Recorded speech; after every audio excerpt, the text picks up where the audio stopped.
Mute. I'll start recording now.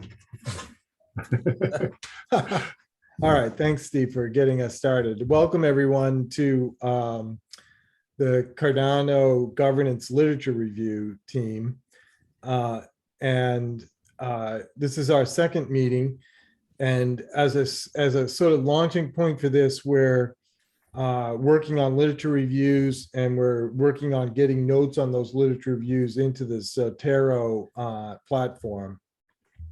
So I think what we'll do today is kind of talk through any issues first with regard to using Zotero itself and see if we can do any troubleshooting there.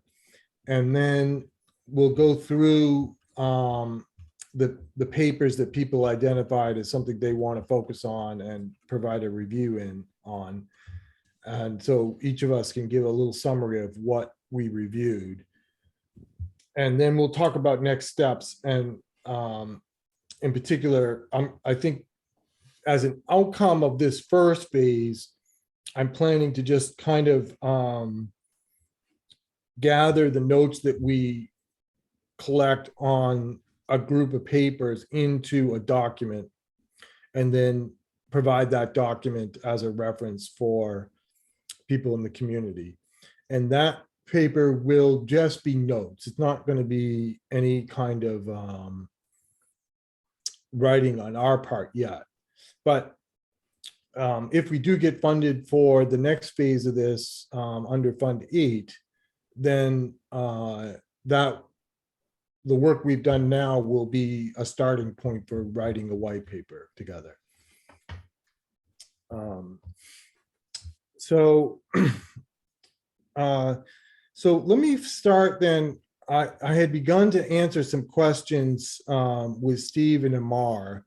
So maybe before I go further, is everyone with us now linked to the group account for the governance, for the DAO governance? Has everyone gotten an invitation and been able to link it? I don't see you in there, Philip. I did send an invitation out. Oh, for the Zotero group, you mean? Yeah. Yeah, I can view, edit, everything, yeah. Well, I haven't tried editing, but I can definitely view and download. Okay. What is your username in Zotero? Is it Ada Amex? No. It's something with my first and last name. Wait, let me check. So I don't think you've accepted. And you can also check your email on. Let's see. Let me see when it went out on April 21st.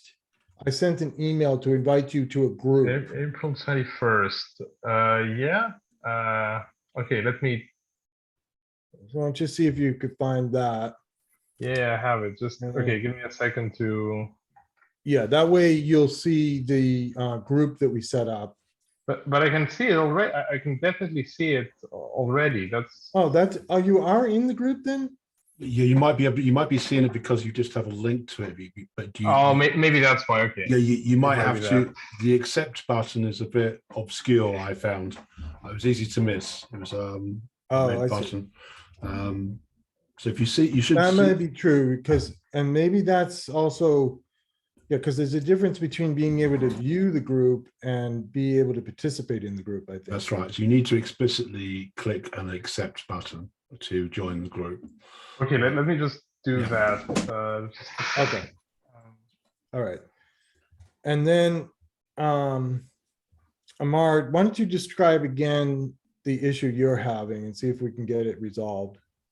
Yeah, I cannot get access on the desktop version to the repository we have for the group, and it would not therefore allow me to make annotations to it. Okay. So do you see the group when in your desktop? I do not.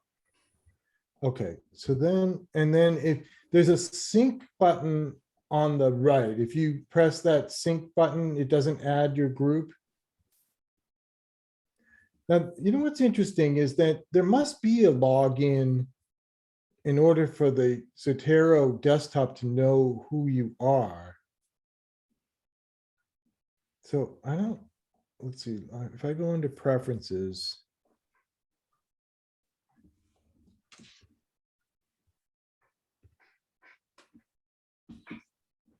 So if you go under your preferences to sync, does it show your username? So for instance, on the web, I see your username, maybe as Crypto King, right? And on your desktop, under sync, it should say username Crypto King. Does that come up? I have no preferences tab on my desktop version. Okay, so there's, let's see, let me see where it is. Under Zotero, well, maybe it's what kind of platform are you using? Windows. Windows. I'm using a Mac. Is anyone using Windows? On the Mac, it's under a menu called Zotero, and it says About Zotero and then Preferences. Should be something similar on the Windows menus. Yeah, I'm just using the web version. But, No, I think I'll just use the web version like everyone else. Try Yeah. to get it working. All right. I also have the web version. Yeah, I can't be bothered with this desktop thing. I'd rather just have plug and play for something that it's just an annotations database. It's an annoyance. There's Yeah, no sure. payment. I don't think you'll have to pay for anything. No, plug and pay. I'd rather have a simple user interface if it's a basic platform that I'm just gonna use for annotations. I don't really care with this Okay. type of web. Yeah, and the only thing and I could be wrong about this, is when I was reading it, it was my understanding that the software doesn't work purely in a web mode, that there are features of the software that require the desktop. That was my understanding. However, I'm new to it myself, so I don't know all the subtleties of it.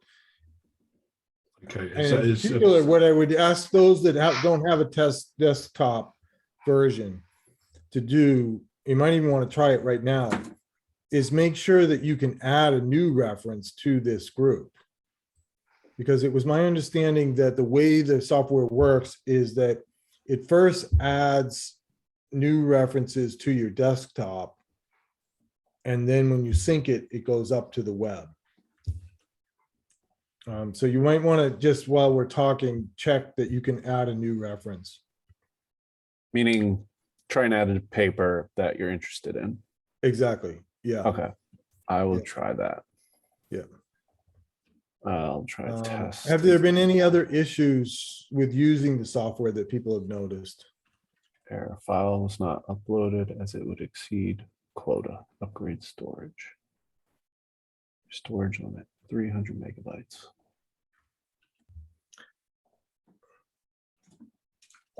So the storage side, had you used Zotero before this project, Steve? I'm surprised the group don't do any upgrades. If there's a need for an upgrade, I'll do that myself. And part of that is I have quite a lot of references for other work that I'm doing that I've imported, but I don't necessarily need all of those. So I'm either going to delete them or get the account. I'm not sure why that would affect the group though. That I'm not, and I'll check on that, but that's on me to check. If that's I mean, I can download. I'll download the Windows version and see what features were in the window in the software were you interested in, Kenric, particularly? Was there something specific? Well, have you? The particular question I have is to make sure that everyone can add a reference. Okay, I've just added one just now of the website to. I see someone added a QADAO white paper. Okay. Well. I tried to do that, but can you check to see if it's actually in there? It's in What there. is the name of it? I just called it Cardano white paper, lowercase, Yep, into liquid democracy. I can see it, but there's no file Yeah, I do associated see with it. Yeah.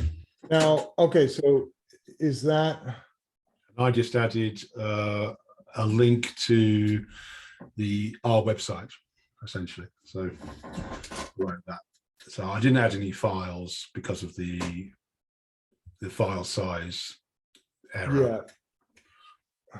So it works, and I can see that people have added tags as well. Like George has added a tag, for example, in his name. Well, it didn't quite work, or at least not yet. I see the link, but I'm not able to open it. What is that white paper? Is that, what kind of file was it, Steve? That's not my link. It's Yeah, I meant Steve Macurdy. okay. Yeah, you could call me Steph. Steph, Okay. excuse Yeah. me. Okay. Thank you for reminding me. No Look worries. at this. Yeah. That's supposed to be a PDF, and it's about 1.3 megabytes. So when I go to upload it, I mean, I can share my screen if this might help. Yeah, what I'm wondering, it didn't actually make a reference. I see the file, but it Go did upload not file, up. and then if I try and not that one, try and upload that, which says 1.6 megabytes. That's what it creates, and then there's a file error. It's not uploaded, exceed quota. So I think it just leaves it empty. In here, I could put a hyperlink. But I'll delete those because they're not helpful. So I can add stuff. Which button did you use? You used the plus sign to Yeah, add a new item, yeah. and then you uploaded a file. Let me see. What I'm curious about is why it didn't make a reference. In other words, it uploaded the file, but what you really want is it to make a reference from that file, which it did not do. Well, I think I'm not sure what the reference part means. Is it creates this like info on the side? That's what the whole all the bibliography. It should be able to read the file and make a bibliography out of it. I'm gonna try another one in my own. Stop sharing. That maybe isn't in here. Okay, and I also see the quota problem, so I'm gonna have to do that. All right, so that's one issue, is the quota thing. I will work on that. Okay, well, let's move on. That may still be an issue, but at least we're making progress towards being able to use the tool. And again, if you continue to have difficulties, my suggestion is to try to get the desktop version working, and then make sure that when you're syncing data that it recognizes your username. And what I see here is that there must have been at least one login with the desktop, because my username is attached to it. So I think that's important too. All right, well, let's go on to actually looking at some of the articles. First of all, how did people do in terms of choosing an article that's of interest to them? Does everyone have one in mind that they're going to plan to work through? Or are there still some, if you haven't done that, then maybe we can start there and discuss, like, as a group, what would be one that would be of mutual interest for you to take a look at. So is anyone... By article, you mean research papers? Yeah, and I think as I remember your email, you were actually going to take a look at the paper that Philip and his colleague did for IOG, correct? Yeah, the That's one perfect. by Aguilos. Yeah, that'll be great, Amar, because that's a very important paper with regard to establishing the basic definitions and frameworks for all of these issues on governance. And it will be nice to have a team review of that. I think many of us have read it and reviewed it. And Philip is actually one of the authors here, so you can communicate directly with one of the authors. But I like the idea of you doing that as a review for us. Yes, that's why I thought to start with it. I did the review. Is that to be discussed today, or Yeah, we're going to do that in just a moment, but let me just finish with this first question. I think Steph, you had picked an article also. Is that correct? I went through the Power and Liquid Democracy. I Excellent. believe that you had recommended it, and so I gave that a read with some note taking. I put Okay. notes into. And I've done that one too, and that one to me is central to what I think is important. So the fact that both of us are looking at it, I think is good. How about you, Philip? Do you have a particular paper that you're interested in reviewing? And I didn't realize I had to prepare something. No, it's totally fine because you weren't with us last week, and that was my fault. So there are some that I could present, though. Background, you've obviously reviewed a lot of the literature for your own paper. So maybe why don't we come back to you? Why don't we go through what we've done as a team? Okay. Then you can kind of comment on it and maybe have some suggestions of other papers that are important. Okay, but from the list from Zotero, there are some papers that I wanted to read. Okay, and if you'd like, I could talk about them. They're all about liquid democracy. Okay, perfect. Great. And let me just finish this. So, Stephen, okay. did you have one that you picked out, or you're on mute right now? Sorry. No, it's a short answer because I have reviewed Philip's paper in the past. I did a presentation on it. Oh, right. Okay. At Town Hall, and I can drop a link to that. So yeah, that would be good to add to our notes on that paper. Yeah, I remember that was and that was interesting because it had question and answers afterwards from people in the community. So it was quite interesting to see the reception of that paper. For context, the papers we're looking at, Kenric, this is background for dReps. Would you say? Yes. Okay, to provide some context then, we should be looking at papers that are relevant to liquid democracy and in the context of IOG's implementation of dReps, yeah? And I think and I think the other context is particularly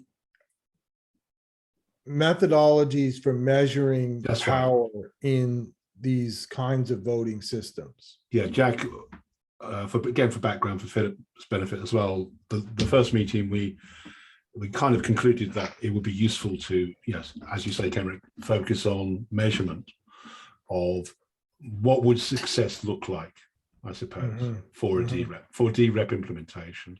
I know that's a bit of an open question, but yeah, that's, I suppose, that kind of narrows down our interest a little bit.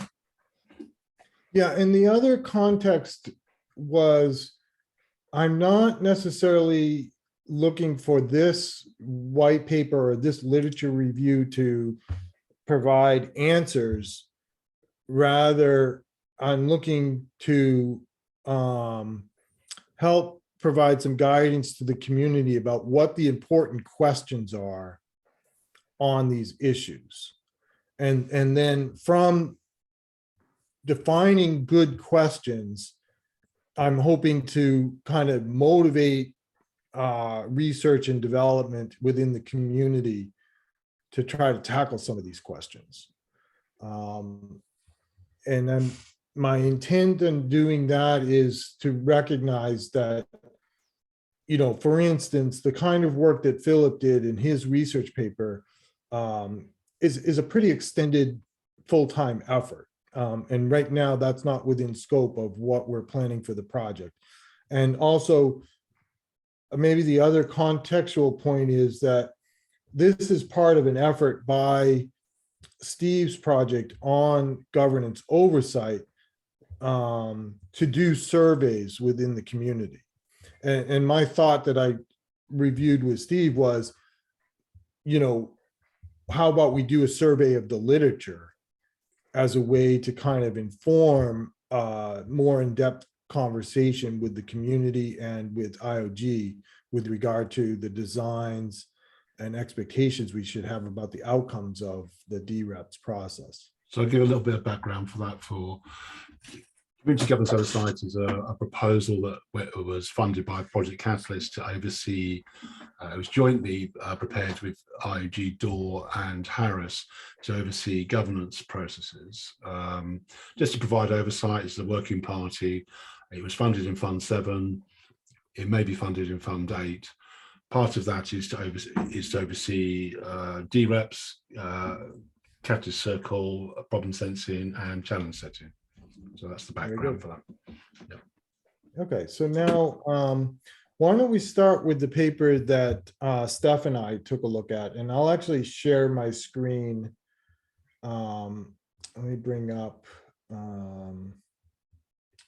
Okay, so, and I'll give sort of just I'll just kind of share my screen and show things, but then I'll have you go first, Steph. So let me get this open. So one thing I'm noticing about how this works now is under this reference for the power in liquid democracy, we have the paper, and there was actually a duplicate of the paper, and I'm not sure how that happened, but I deleted it. And then there's a link here to the website.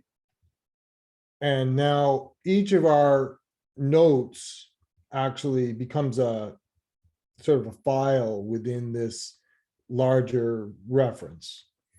I also noticed one thing that I didn't think, I was kind of disappointed with, but this is how it works, it seems, is under the annotations. Let me find the one. I think it's, yeah, I guess it's this one. What I noticed is that when you annotate the paper, I'll show that in a moment, and then make a note that's connected to the annotation, all of that gets stored together, which I don't find to be very convenient. So for instance, these two annotations are very different, and I would have thought they would have been stored as separate annotations. So let me open the paper now.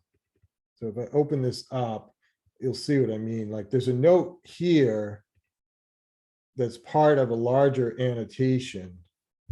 So I stopped using that because it didn't seem helpful. If this note or some annotation somewhere else in the paper ends up in the same place as the other one, then you don't really get a good heading for this. In any case, I did read through yours notes, Steph. Those were really helpful. And it seemed like you had done a nice job in summarizing the early parts of the paper. And so I focused on some more of the technical parts of the paper. So how about you go first and kind of review your notes, and then I'll review my notes. Okay, sounds good. Context for me, for everyone that's here, I'm entering new territory, so just keep in mind that these are just quick opinions about what I read here, for whoever that's helpful for. So, and if you point me to the title of one of your notes, I'll pop it up so people watching the video can see it.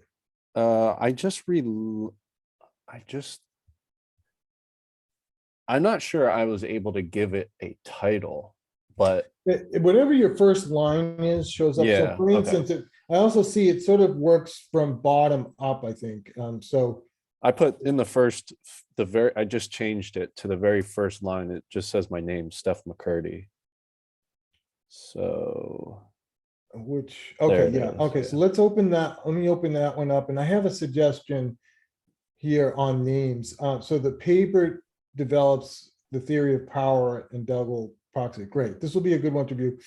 What I'd like to do is use the tags to put our names so that that way I have a record of who provided the entry. So I'll do it right now for you on this one. Steph Macurdy, and I'll add that as a tag. All right. So on your note, you can add a tag with your name. That'll be helpful. Okay. And you should be able to see that now. Can everyone see that tag at the bottom of the note? I see your name as a possible tag to do. My name might be tagged on the whole reference of the whole paper, but the note has your name now. Okay. Anyways, that's not a major point. So if you want to just go through this note and the other ones you made, that'll be great. Sure. Yeah. Summarized, the paper is it develops a theory of power for delegable proxy voting systems. So it defines a power index to measure the influence of voters and delegators. A formal theory of power was of delegated proxy was lacking. So the aim was to provide a theory here, use it to gain insight into how power may happen to be distributed among agents. I'm just reading some of the things that came straight out of this paper. They analytically study the existence of pure strategy Nash equilibrium. I had to refresh myself. What does Nash equilibrium mean? Nash equilibrium is the most common way to define the solution of a non-cooperative game involving two or more players. Each player is assumed to know the equilibrium strategies of other players, and no one has anything to gain by changing only one's own strategy. So anyone that has context there, I think that might be helpful for just explaining what's the importance of Nash equilibrium. I personally am not well versed in that. Yeah, but that was a good, that's the kind of note that's really helpful because it provides a nice context. And the Nash equilibrium is the most famous result in game theory. And it kind of basically shows that these non-cooperative games can reach a stable point where it doesn't benefit either player to kind of change their strategy. Got it. That's helpful. What it kind of, I mean, one of my immediate first thoughts that came up was, okay, if people are delegating votes, are we going to have are we going to get to a point where, similar to how you allocate your financial portfolio, are you going to do a portfolio allocation of voting power? If I have 100 votes, am I going to be able to choose a little bit here, allocate a little bit there? This was just my own personal, what came up while I was reading this. And yeah, from what IOG has communicated, that is the intent. Now, they haven't rolled it out yet, but that's part of the idea behind liquid democracy and the plans for the delegated reps, is that you wouldn't necessarily delegate all your power to one representative, but you might spread that power across several representatives. Yeah, and that's, yeah, I envision a research report that says like this delegate, this rep is experienced here in Nash equilibrium. They understand this. These are their papers. This is their previous voting record. This is their wallet account. This is what they currently hold. This is how long they've been participating. And instead of me knowing about those things intimately, it's just I need to know the reputation of somebody near that And if I feel strongly about it, then I'm 50% allocated to them. And if I just want to make sure I hedge myself, I'm 10% in somebody to the opposite extreme. Mm-hmm. Mm-hmm. In the paper, they reference something called liquid feedback. It's a website called Liquid Feed. I'll put it into this into the chat. Well, and we all see it there. Yeah, it's because So Oh, okay. that's great. Sorry. And yeah, in fact, if it's useful, I can bring that up as part of what the video will show. Give me a second, and I can go to that, and we can look at it together. And maybe take another minute or two on your review, and then we'll go to mine. Yeah, so we don't. I'm nearly finished. Yeah. That video and liquid feedback brought up the idea of favoring preferences and giving somebody the option of having a secondary choice, and where, as opposed to only having all in one vote, it's you do have the ability to represent secondary and third choices. Okay. One main quote out of the paper was, the starting point of our paper is a controversial feature of liquid democracy. Transitive delegations may in principle lead to disproportionate accrual of power, thereby harming the democratic legitimacy of the resulting vote. I think that Kenric, this is a thing that you focus on a lot. And another quote was, I wanted to understand what the Banzhaf power index was. Is a power index defined by the probability of changing an outcome of a vote where voting rights are not necessarily equally divided among the voters or shareholders? Yeah, and that might be a good spot to transition and have me just talk a little bit about what I looked at. I know you have other notes in here, but I don't think we're going to have time to go through all of them. And Please. For some reason, I'm having trouble with, I kind of lost the reference. Oh, there it is. Okay. It's weird. I'm not seeing the full. I don't know what happened here. Let me go back. I'm going to go back to the main thing. Start over. For some reason, the way it was viewing on my screen changed. So there's the article, but for some reason I'm not in. Oh, and there's all the notes. I don't know. My view changed somehow. I don't recognize what happened here. There it is. Okay, I guess it was just the size of the window to change things. Okay, that's very helpful stuff. And what I did is actually go through some of the more mathematical parts of the paper on that Banzhaf index of power. And maybe I'll just, rather than going through all the notes, I'll just say that there's sort of 3 steps to this. And another thing I'm finding is it doesn't necessarily keep it, because they're not linked to an annotation, they're not necessarily in a clear order either. But the way, I think this was my first note, was a contrast between game of gurus and a game of delegators. So it was providing some initial definitions. And then this one actually That's went. still my note. Or are you trying to? Oh, was it? Okay, that might be your, okay. So this one was the first one I did, I guess, and I don't know how well this can be seen actually now, but we're still so seeing. This provided a definition of different kinds of agents in these systems. Kenric, we're still seeing Steph's note. On this. Oh, really? Yeah. So. Oh, maybe. Oh. Okay, let me stop sharing and reshare then.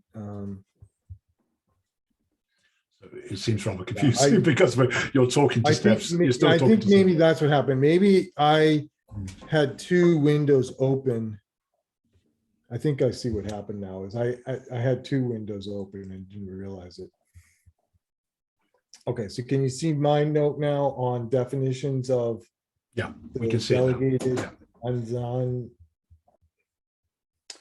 And he defines 7 different elements of these games. I'll just go through a couple of them.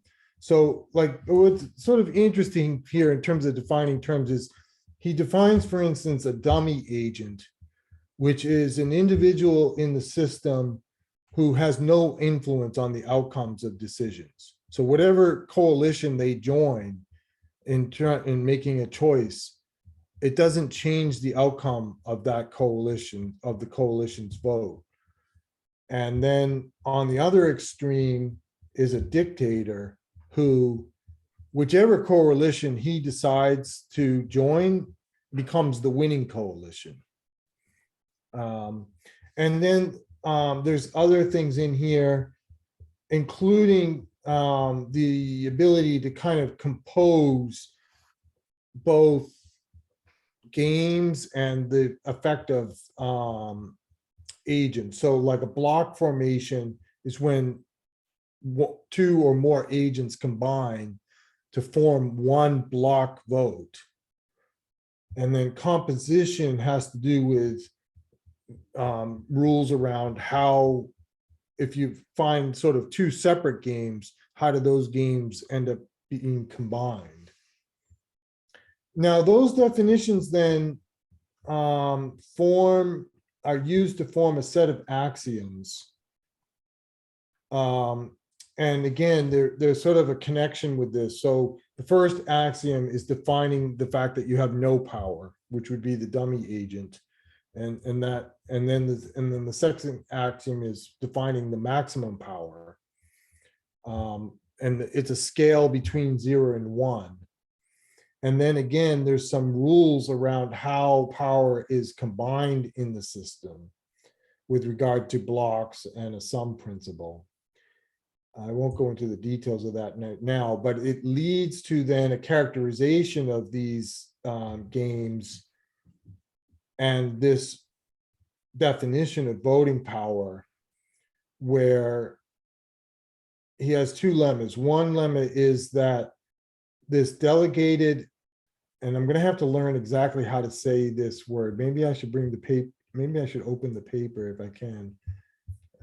Let's see, where's the attachments? It's interesting how this changed so much. It's not the same. All right, I won't do it right now. I'll go back to my notes. But anyway, does anyone know how to pronounce that individual's name that is the voting power index? I've heard it pronounced both as Banzhaf and Banzhaf, but I'm not sure which one is the correct one. Okay, I think I'll go with Banshee. Okay. I don't know which one's right either, but I'll try Banshee for right now. I think Banshee might be the correct pronunciation just because it's a ghoul-based figure in mythology, and IOG has a history of using good mythology for the lore. Okay, all right. Well, there might be a connection to that. Banshee is an actual person who did work in this and invented this voting index, and it's based on prior work by a researcher named Penrose. But great, okay, that's interesting. Is he Roger Penrose? I think it's a relative of Roger Penrose. I don't remember his first name, but I believe it's his uncle. So there's a connection, but they're not the same person.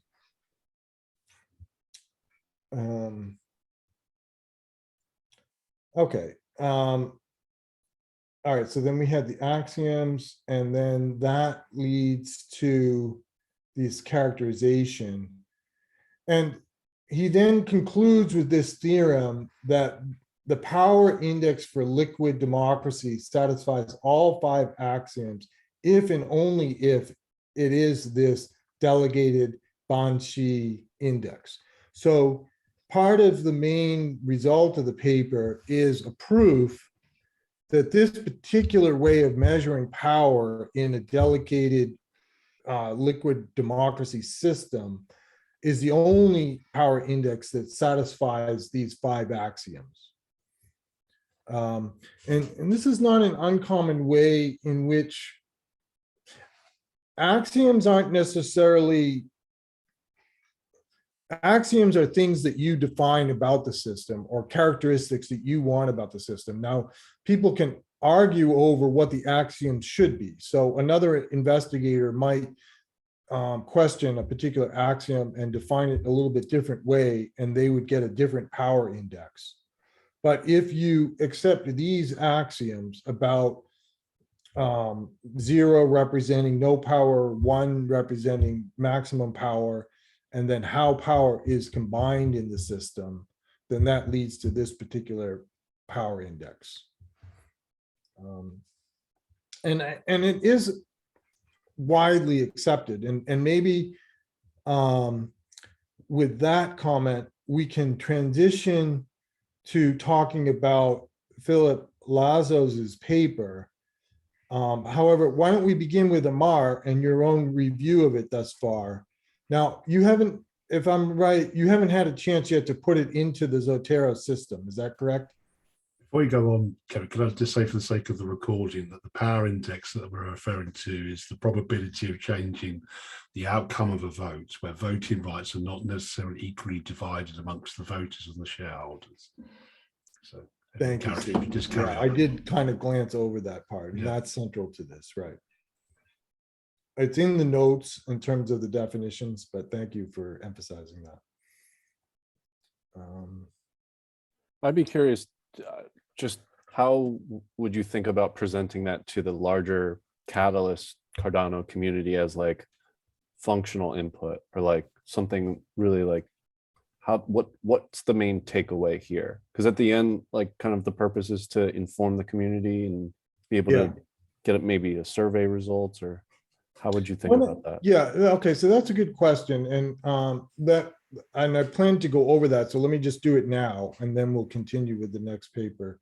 My plan is to take these notes that each of us gather about different papers and put it into one document, where the document will be kind of give the full reference for the paper and a hyperlink to where people can find that, and then our summary of that paper.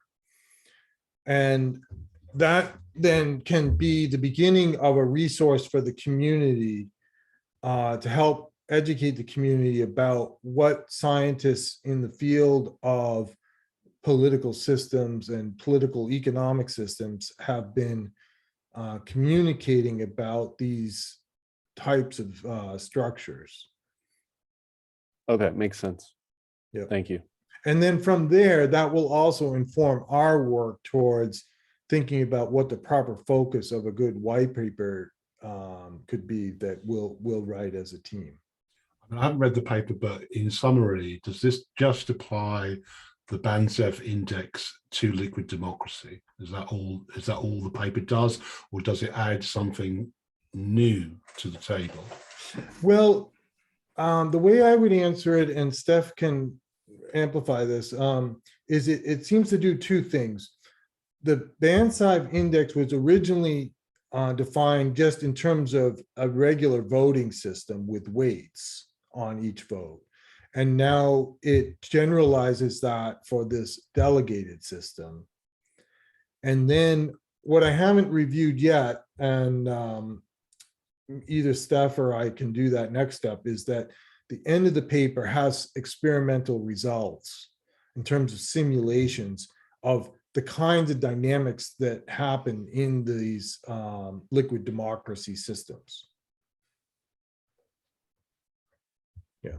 Those scenarios will be exactly the kind of things I think would interest people, wouldn't it? Right, exactly. Yeah. Yep. That's exactly right. Yep. So Amar, although I don't think you've posted yet on Zotero, is that correct? It's correct. Yeah, why don't you just go ahead and relay to us your impressions about the paper. And if you have it in front of you, maybe you can share your own screen and just talk through your impressions of the paper. Actually, I got a hard copy of the paper. I like Okay. the romance of paper, but Maybe I can bring it up myself. It should think be in it's here if it's not already. I think it's in the chat. There's a link in the chat somewhere. Yeah, but I'm wondering if we already have it. We should have it in our database here, but let me just, I guess I can see by doing a search on Lazos' last name. So it's not there. Let me see I if mean, it's, it's all right considering that we got Philip here. I didn't want to take up too much time. I was just going to give a brief review and summary and allow Philip to respond on it. yeah. One of us should add it because we don't have it in here yet, and obviously we want it in here. So, okay. Let me just do it.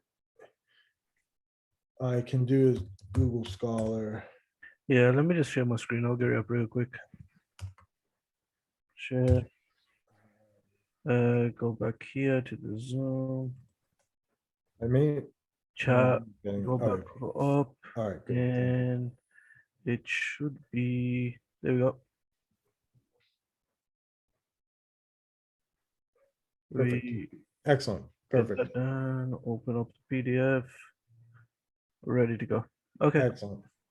So we note that in the SOK paper, the have a well-defined definition of many things. The first definition that comes to mind is actually in the very few lines of the abstract.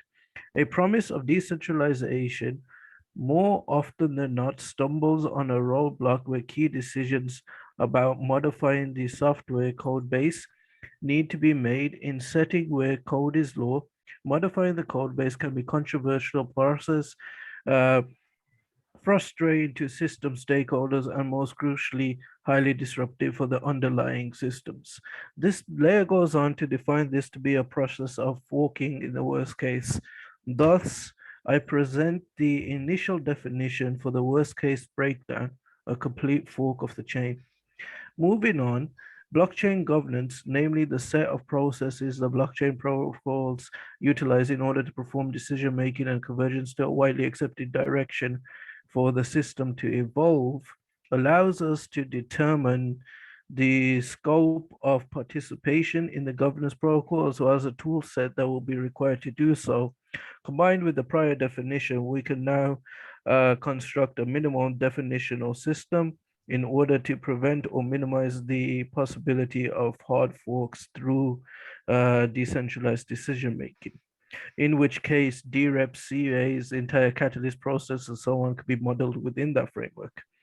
Now, we find that these are divided into several categories: confidentiality, verifiability, accountability, sustainability, Pareto efficiency, suffrages, and liveliness that capture the whole spectrum of desirability of governance systems.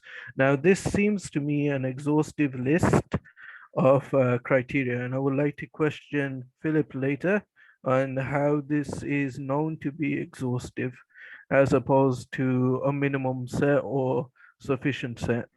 Now, that being the case, it comes to mind that there may be a possibility here to construct, if this is an exhaustive set, some sort of game theoretical framework around this with the prior 2 points and proceed accordingly and identify the flaws in the current system against such a framework.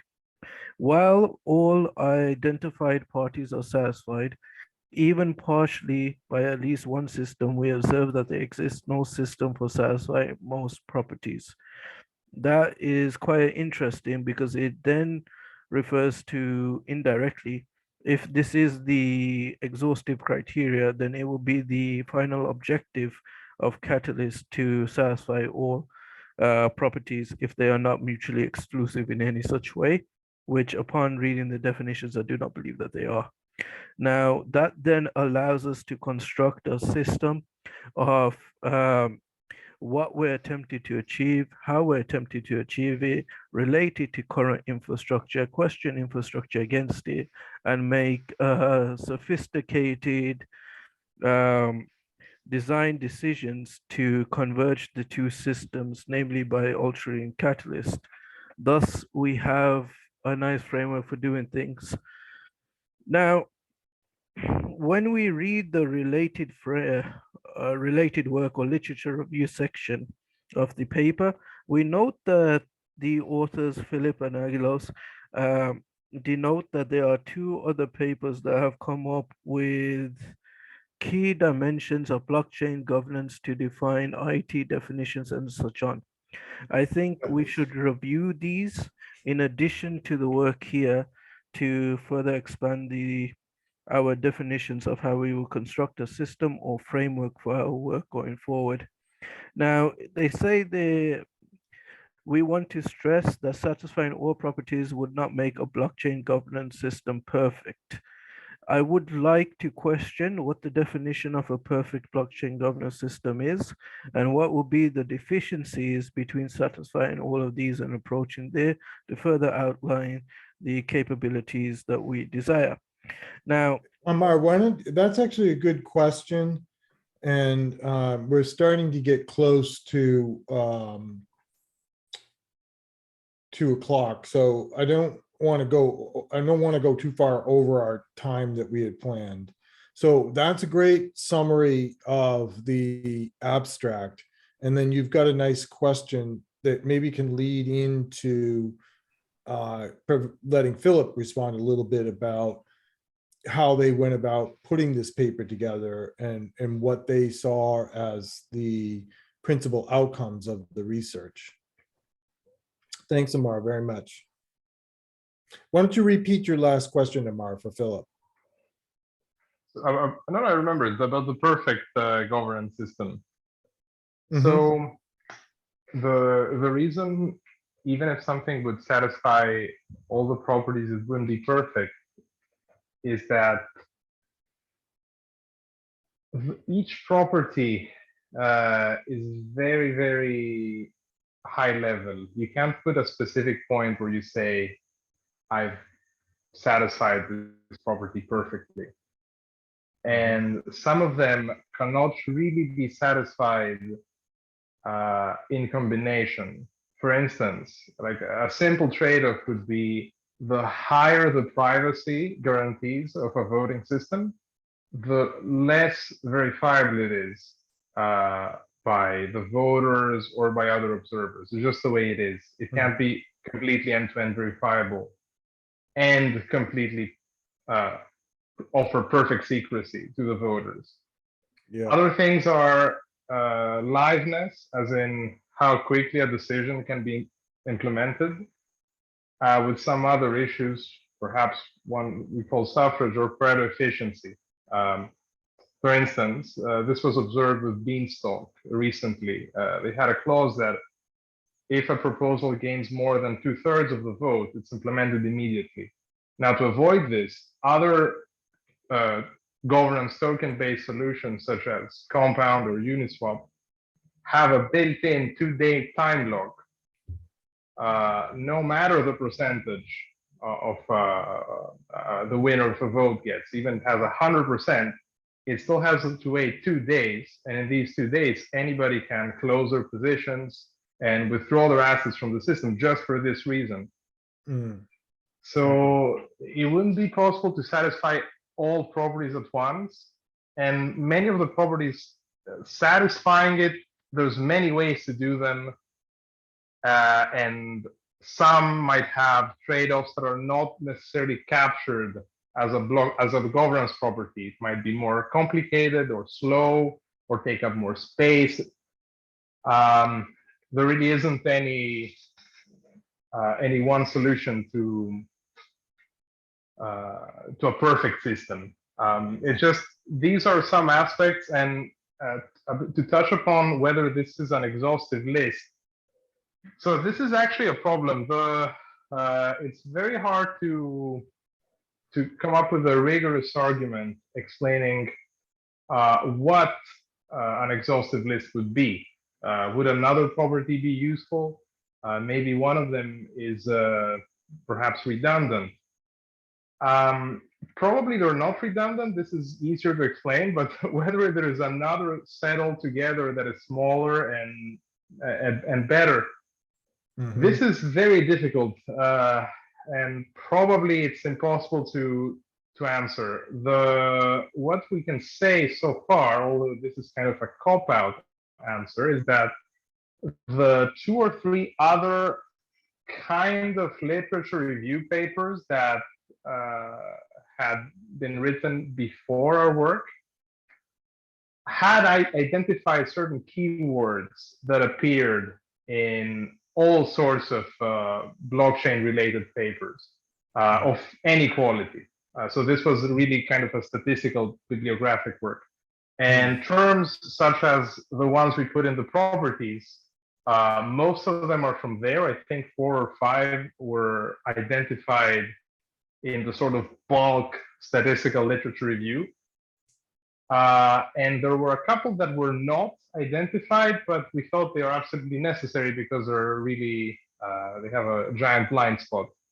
Once we covered those, we were happy that these properties are enough, and we left it at that. But unfortunately, if we can come up with a better explanation of why this is a good list, I'd be happy to add it and include acknowledgements and everything. Yeah. Philip, would you say then it's more a list of minimum requirements for blockchain maturity? It's like analogous to a kind of CMM, a capability maturity type model. It's like, because as you say, it's just, it depends what you're trying to resolve, what you're trying to represent with your blockchain, isn't it? You know, so that's, and isn't that dependent upon how you frame that question in terms of, ultimately in terms of social choice theory? So in other words, how do you represent the social choices of your community? That's the ultimate question, isn't it? And so because that question is ambiguous, ultimately, there's no solution as such because there are many different communities. Is that, in other words, I'm saying is it's not possible to have a definitive blockchain definition for that. I agree. Yeah. And so for the game theoretic model, this would be, unfortunately, these properties are already too broad that any formal modeling of them would be either unworkable or pretty trivial in the results it would get. Some specific properties can be further studied. Of course, the cryptographic ones. There is a huge line of literature behind Pareto efficiency and social choice and all of that. But putting everything together in one unified theory, you know, in economics concerning real kind of rational agents, it wouldn't give any good results. Like essentially, we would have to, yeah. One question I'm curious about, Philip, is sort of the contrast, like, so, and like you're saying, the trade-offs, I want to sort of think about the trade-offs. And one trade-off is this idea that we have an aspiration to make sure that there's a decentralization in the way decisions are made as part of a foundational principle in the community. But then it also occurs to me that that has to be balanced against the effectiveness of the outcomes of decisions. So for instance, if you have 2 competing blockchain communities and one's more centralized and another one's decentralized, but if on measures of performance about the network or performance on applications that get built on the network, the centralized decision-making process turns out to be outperforming, and then thereby actually gains influence and power by getting better results. Then that also kind of affects the ability to have to fulfill the aspiration of a decentralized community. And so I'm wondering, have you come across any research that looks at measuring the effectiveness of decisions? No, I haven't. Yeah, it seems like a hard problem. In other contexts, you have to find, in order to sort of have a measurement, you kind of have to have a way of defining truth in a test case of what you would regard to be a good or effective decision as compared to a bad or ineffective decision. And how you would do that would be difficult. And what I'm taking from what Philip is saying, there's no, the deterministic dream is a dream. Yeah. Here. So what we're talking about is pragmatics, in a sense. It's like, so maybe what community or what project are we trying to serve?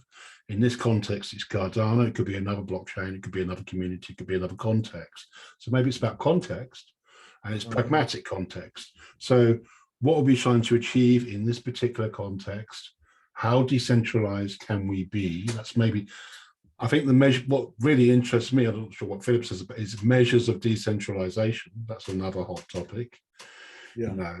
And how decentralization can be served by representing social choice in a most decentralized way, using those, and Philip has done a great job there in terms of identifying the indicators of that in the kind of blockchain thing. Right. So, but those indicators, as I'm taking from what you're saying, Philip, are not going to be prescriptive.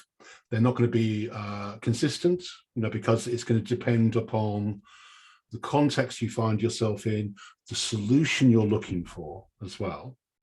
So is that right, do you think, or? Yeah. Yeah. So actually, oh, sorry, go ahead. I wanted to ask, have you done any follow-up work to this paper that perhaps includes some kind of minimum spanning set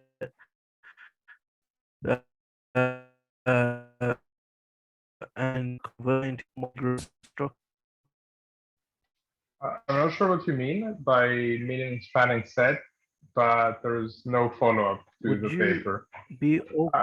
I am slightly more polished and has a bit more context here and there, but it's not fundamentally different. Would you be open to possibly talking maybe offline about adding some mathematics to all this stuff?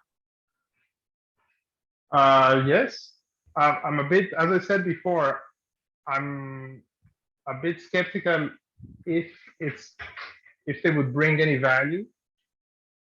But we can try it. Okay. Is it okay if I send you an email to your IOHK email? Yeah, of course. Okay, perfect. Yeah, great. I'll do that. Thanks. Okay. Yeah, well, thank you, everyone. I think this is a nice start to our work. And so the next steps now will be the following.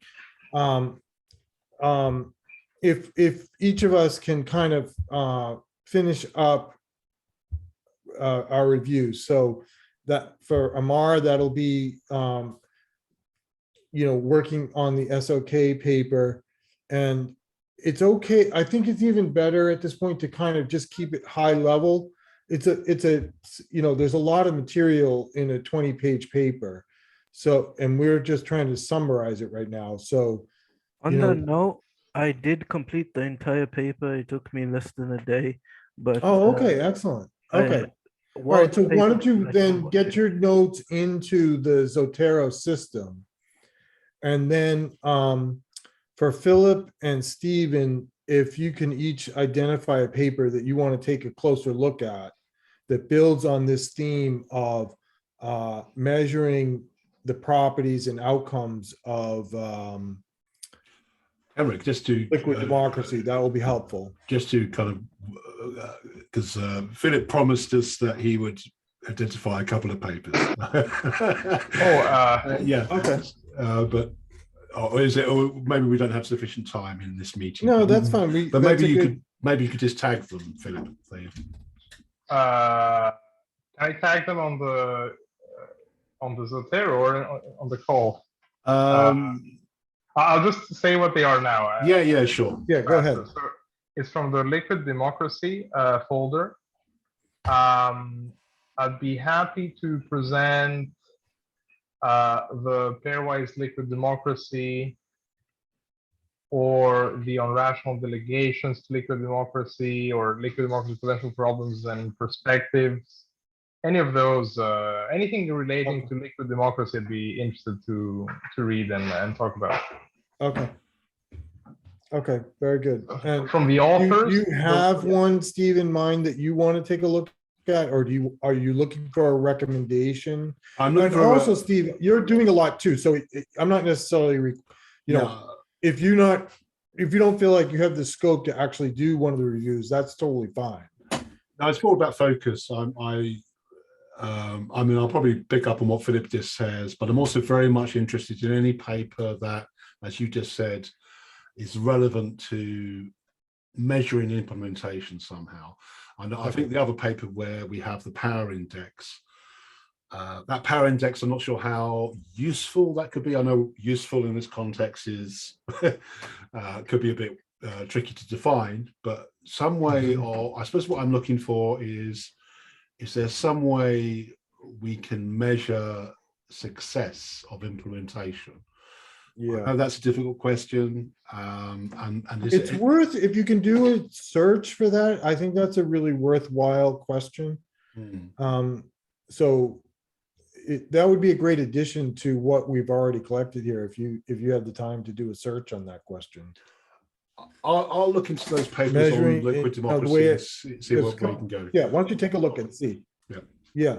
Yeah. So then, sometime early next week, I'll take things that have been put into the Zotero system on these papers, and I'll put it into one shared Google Doc. And that will be pretty rough to begin with, but then we can work together as a team to build that into a document that can be shared publicly. And that will be the output for this first phase of the project. And then I guess by the end of the week, we'll know what projects are being funded under Fund 8, and hopefully we'll be able to continue working together as a team to put a white paper together. Yeah, just I'm not sure if everyone's aware. We'll probably find out on Friday or so whether we have applied for funding to continue this activity, as Kenric says. Yeah. So we'll find out on anything. Yeah. Okay, well, thank you, everyone. Why don't we turn the recording off? Okay, I think that concludes the meeting, and then we can just chat for a few minutes before we hang up. I'll turn it off now.